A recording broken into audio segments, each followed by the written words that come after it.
Aqui mais um bate-papo. A gente vai estar falando sobre clínicas odontológicas e clínicas em geral, a respeito da parte tributária, que é a parte fiscal e contábil. Aqui está a Thaís, nossa especialista tributária. Ela tem muito conhecimento na parte fiscal. E a Débora é a nossa contadora na parte contábil. Então, ela também é especialista na parte contábil. Bom, vamos lá. Eu estou aqui para a gente fazer umas perguntinhas referente às clínicas odontológicas, clínicas de várias formações. Então, a gente quer só tirar essas dúvidas a respeito das partes tributária fiscal. Bora lá. No teu conhecimento, como que a clínica pode estar fazendo a redução no imposto no Simples Nacional?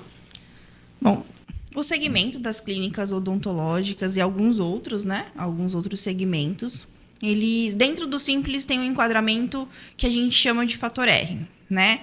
Dentro do Simples Nacional existem os anexos, e no fator R ele não tem um anexo específico. Ele pode ser anexo 3 ou anexo 5.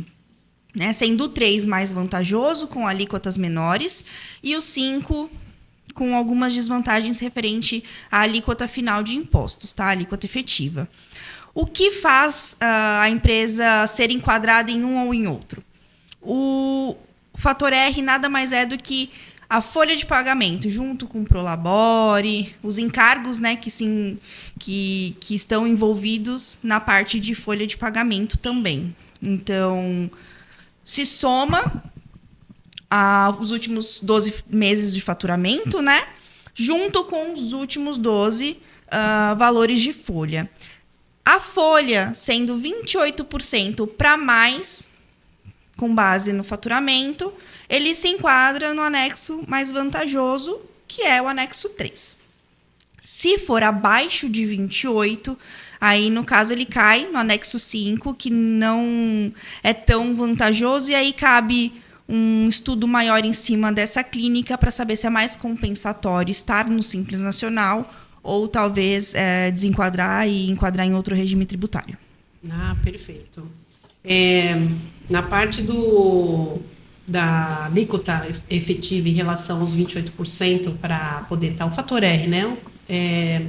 A gente sempre está colocando um percentual a mais para não estar alinhando a Receita Federal, tá subentendendo algum propósito na redução, né?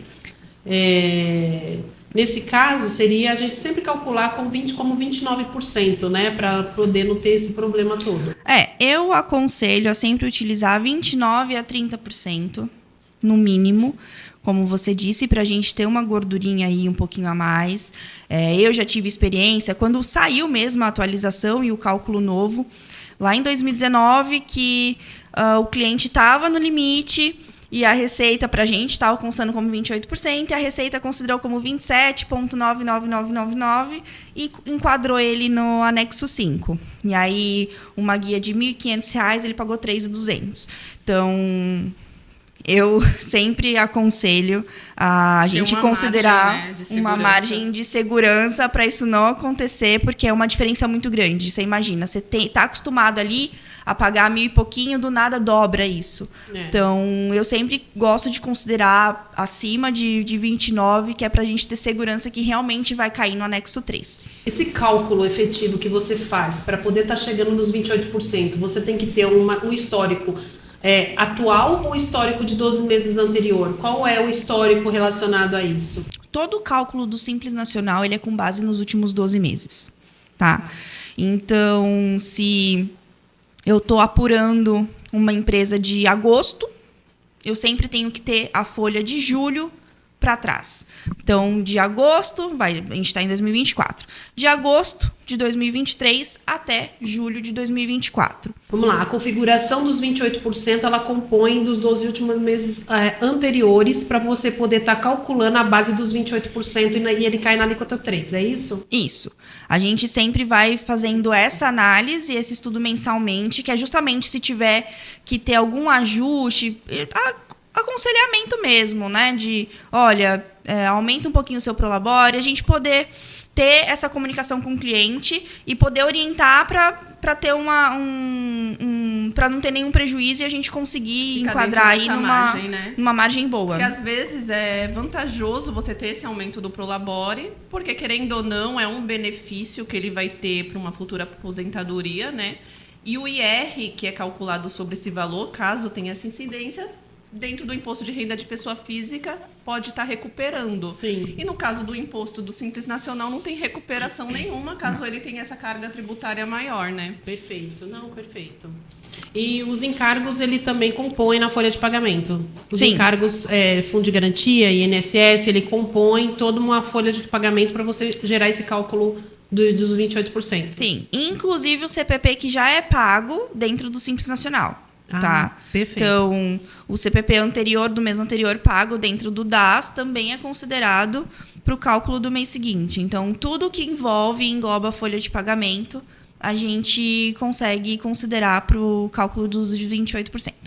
Maravilha. Aí, nesse caso do CPP, é só importante o cliente, né, ter ciência que para ser utilizado esse valor dentro dessa base de cálculo, ele precisa estar com o pagamento em dia. Então, por exemplo, para ela estar utilizando esse CPP que foi pago dentro do DAS do mês anterior, ele tem que estar com a quitação do imposto, né? Senão, ele Dos não consegue... meses anteriores, né? Exatamente, não consegue se apropriar. Então, entra de repente, nesse percentual que ela mencionou. Ficou 27,9999 porque não conseguiu utilizar esse CPP do DAS do mês anterior para projetar os 28%, né? Da Perfeito. folha de pagamento. Por isso que a gente sempre orienta. Simples Nacional, existem muitos benefícios, né? Se comparando com os outros regimes, dependendo do segmento. Mas Simples Nacional não dá para vacilar, assim, né? Tem que estar em dia justamente porque pode ser algo prejudicial para a própria empresa. Então... Para ele se aproveitar de todos os benefícios do Simples Nacional, ele tem que estar na linha dentro dos parâmetros da lei que ele tem que estar determinando. Tem que estar pagando pagamentos em dias, informações em dias, todo o processo em dia, para poder estar se beneficiando de todos os amparos que a lei pode estar disponibilizando para ele, não é isso? Sim.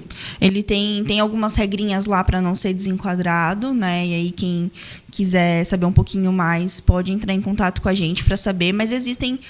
da mesma forma que existem benefícios, também existem obrigações que a empresa precisa seguir. Perfeito. Não, perfeito.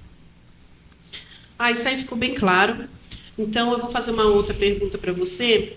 E isso aqui, ele já abrange também, eu acho que todas as empresas.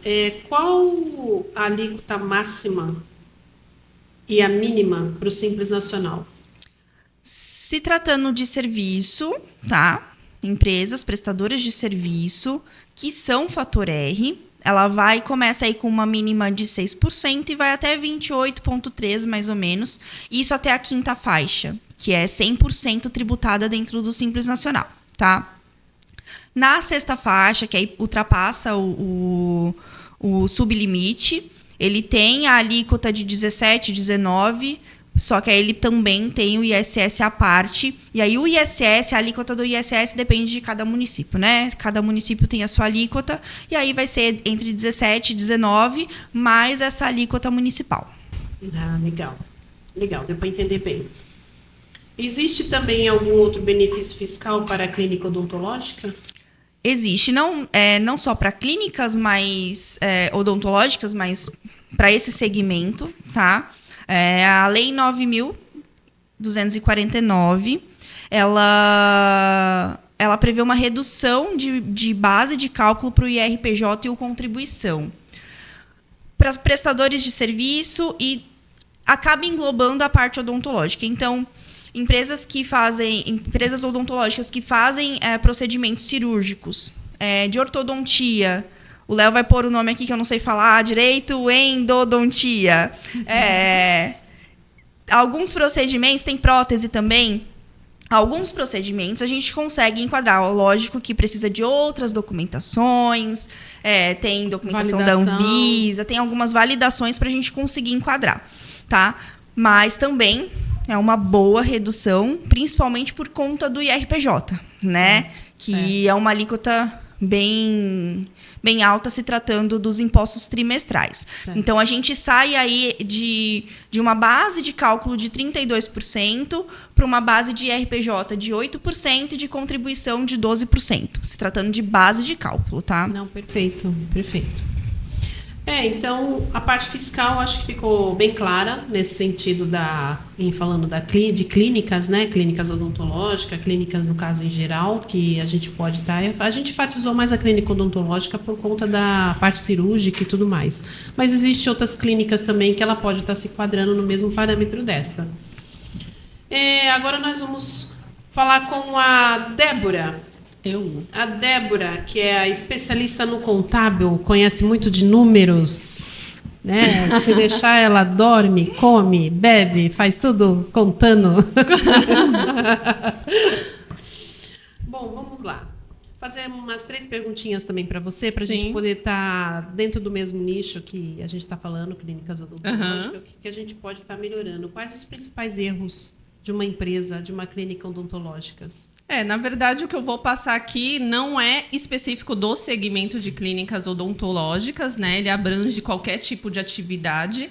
Mas, assim, um dos principais erros está aqui a própria Thaís, né? Que é especialista na parte tributária. As empresas acham que conseguem fazer tudo sozinha, né? Então, assim, um dos pontos principais é você ter um especialista na parte tributária para poder conseguir essa redução na carga tributária, né? Que foi o que ela passou. De repente, o ramo de atividade é vantajoso estar no Simples Nacional, mas pode ser que não seja vantajoso estar no Simples Nacional. E aí entraria no lucro presumido ou lucro real, né? Mas cabe ao tributarista fazer essa análise da empresa. Então, aí a gente já enxerga uma redução nos impostos que a empresa tem a recolher mensalmente, né? Além desse ponto, né, as empresas, a maioria, né, não possui um fluxo de caixa referente ao que está entrando e saindo da empresa. Então, ele não tem esse controle, tá? Então, muitos misturam despesas pessoais com as despesas da empresa. Então, é um ponto que a gente sempre está batendo na tecla aqui com os clientes, né? O que é da pessoa jurídica, da pessoa jurídica, da pessoa física, não se mistura os patrimônios, tá?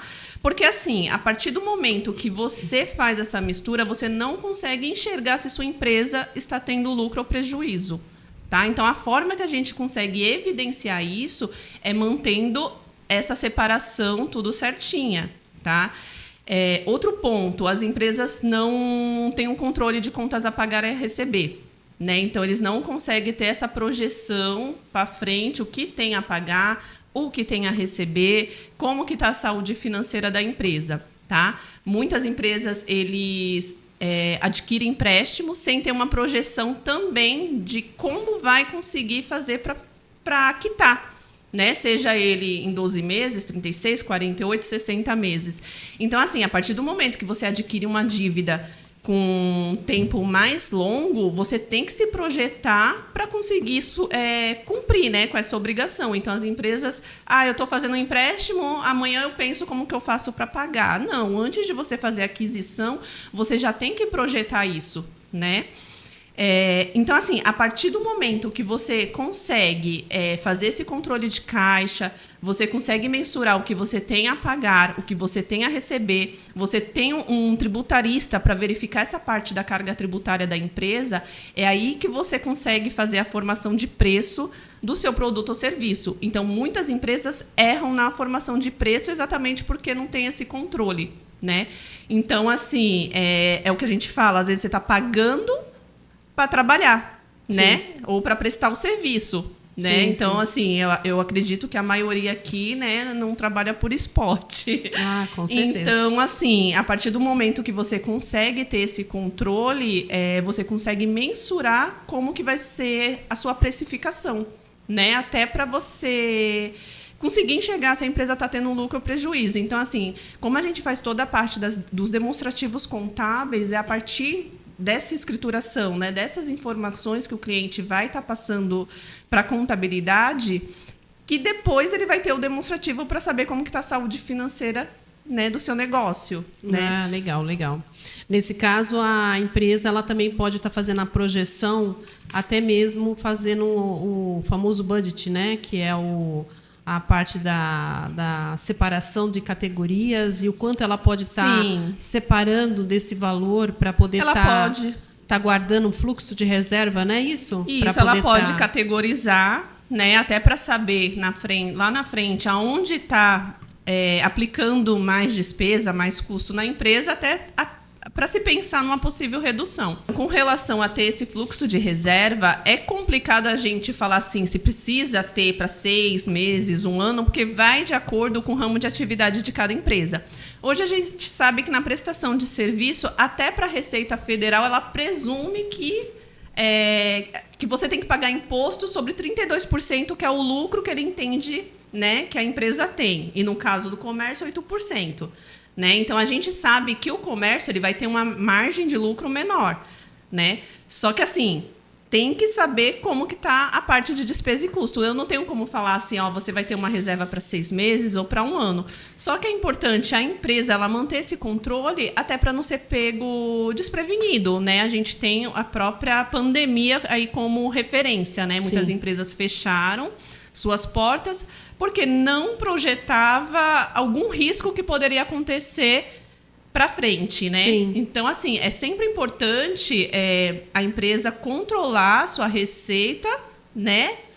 Sua receita suprir suas despesas e os custos mensais E e ter ter a reserva. aquela reserva para se caso acontecer Sim. algum problema no futuro, né? Mensurar um montante a gente não consegue mensurar, né? Vai de acordo com a atividade da empresa, mas é importante sim ter uma reserva para se caso acontecer um imprevisto. Sim, né? sim. Não ficar dependendo do governo ou dependendo de até mesmo de Exatamente. terceiros para poder estar mantendo a tua empresa. Não é isso? Exatamente. Então, quando você tem esse controle, esse fluxo, né, esse controle do que você tem a pagar e a receber, é onde você consegue projetar até as sobras, né, para você ter essa reserva mês a mês, se caso necessário você utilizar. Ah, legal. Bom, emendando nessa mesma resposta sua, vamos lá. Por que minha empresa ela nunca sai do vermelho? Isso é que muitos, né, empresários falam pra gente, né? Minha empresa tá sempre no vermelho, mas quando a gente pergunta como que tá o seu controle, o seu planejamento financeiro, a maioria não tem, tá? Então, assim, como você sabe que sua empresa está no vermelho se você não tem um planejamento ou um controle financeiro, né? Como que ele tá mensurando isso? Então, assim, manter esse planejamento, esse controle financeiro, né, é o ponto-chave, né, para que você consiga, de fato, mensurar se você está tendo lucro ou está tendo prejuízo no seu negócio, né? Então, assim, a maioria dos empresários ele tem um descontrole nas receitas e nas despesas, principalmente nas despesas, né? Que a maioria das vezes o que ele está emitindo de faturamento não está suprindo o seu custo e suas despesas mensais. Né? Exatamente porque muitas vezes ele está fazendo aquela mistura que a gente mencionou na pergunta anterior. Misturando o que é da física e da jurídica. Então, você está agregando uma despesa que, de fato, não é despesa da empresa. Então, você fala, minha empresa está no prejuízo. Mas, às vezes, não está no prejuízo. É porque você está misturando as informações. Sim. Então, só a partir do momento que você faz essa separação e você mantém esse controle, é que, de fato, você consegue mensurar se a empresa está... a saúde financeira da sua empresa, se ela está no prejuízo ou não. Ah, legal, legal. O que eu vejo, assim, que as pessoas mais confundem é que, assim, a empresa é minha, o dinheiro é meu. E, na verdade, a partir do momento em que você, né, tem uma pessoa jurídica, é outra pessoa. Sim. Então, assim, acho que essa é a parte principal. As pessoas ter a consciência de que a empresa é dela, mas o dinheiro é da empresa. É da empresa, Então, isso. fazer, né, as retiradas conforme legislação e conforme conforme prevê, né, de forma legal. Mas, assim, ter a noção de separar isso. O ideal é ela fazer uma gestão da empresa Sim. dela. Ela separar tudo, tipo como se fosse um regulamento. Ela tem que fazer um regulamento para ela mesma.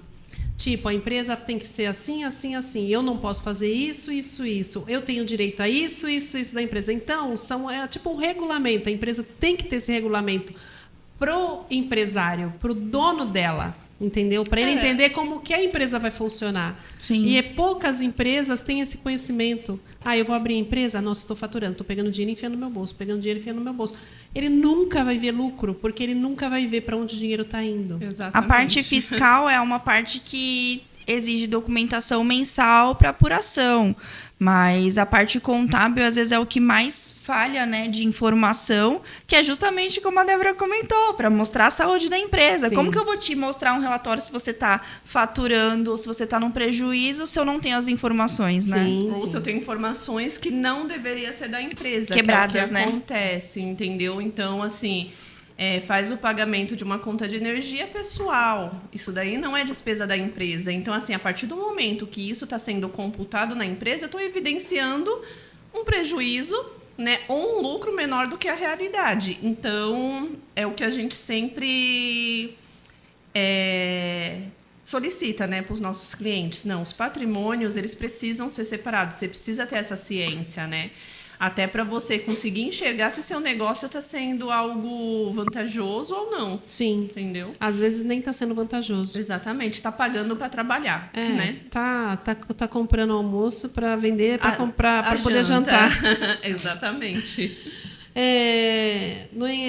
Vamos lá, engajando nessa outra pergunta também, qual seria a diferença do lucro e do faturamento? Então, faturamento é todo o valor recebido, né? Referente a uma venda de produto ou uma prestação de serviço. Então, tudo que a empresa recebeu, né, referente a isso, é o seu faturamento. O lucro é basicamente o seu faturamento deduzindo os custos mensais da empresa, né? Então, tem os custos fixos, né? Despesa de energia, água, luz, telefone e a própria folha de pagamento. E as despesas, né, deduzindo isso, o que sobra de fato é o lucro, né? Então, às vezes, o empresário ele não tem essa ciência, fala, mas eu não estou tendo lucro e não tenho que pagar faturamento, porque eu estou pagando imposto, né? Mas, assim, o imposto em si, no caso do Simples Nacional e lucro presumido, ele vai ser calculado sobre o seu faturamento, né? Independente do que você tem de despesa ou custo, tá? Então, deduzindo isso daí do seu faturamento, o que sobra é seu lucro. Ah, legal. Bom, eu acho que ficou bem claro. As nossas duas especialistas no contábil fiscal deu uma boa explanada aqui. Deu para entender bem aqui o processo. Esperamos que as pessoas que estejam interessadas nesse assunto, quiser entrar em contato e poder estar se aprimorando mais, e entrando mais a fundo no processo, até mesmo da própria empresa, a gente vai estar à disposição. E eu fico feliz de vocês estarem aqui. Na próxima conversa, a gente vai falar sobre o assunto do sigilo bancário, que o STF fez a liberação. Então, na próxima, a gente vai estar aqui para a gente conversar. Com mais informações, né? Muito mais informações. Gente, agradeço e... Obrigada, gente.